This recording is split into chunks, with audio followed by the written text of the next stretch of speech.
Kijiji kisicho na makaburi. Palikuwa na kijiji kimoja kilichoitwa Mwandiga, kipo katikati ya msitu mnene, mbali na miji ya watu. Wageni waliotembelea kijiji hicho waligundua jambo la kushangaza: hakukuwa na makaburi. Wakati mtu alipofariki, mwili wake ulitoweka kama mvuke. Hakukuwa na mazishi, kilio wala heshima ya mwisho. Wakazi wa kijiji walikatazwa kuuliza maswali. Ilisemekana asiyefuata utaratibu huandikwa kwenye orodha ya usiku. Mwalimu kijana aitwaye Benedict alipangiwa kufundisha katika shule ya msingi ya kijiji hicho. Alipofika aliona ukimya usio wa kawaida. Watoto walikuwa na hofu machoni na wazazi wao walimkwepa kila alipotaka kuuliza kuhusu historia ya kijiji. Usiku mmoja, Benedict aliamua kufuatilia mwanga wa ajabu uliokuwa ukitokea porini.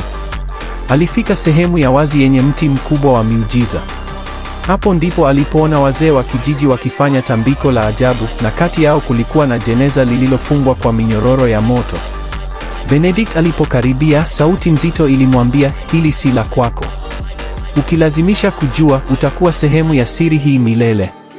Siku iliyofuata, Benedict hakuonekana tena.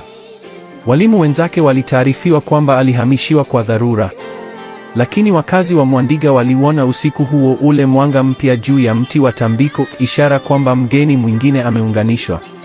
Ungependa nikuandikie sehemu ya pili ya simulizi hii au simulizi nyingine mpya kabisa? Kama umependa, like, comment.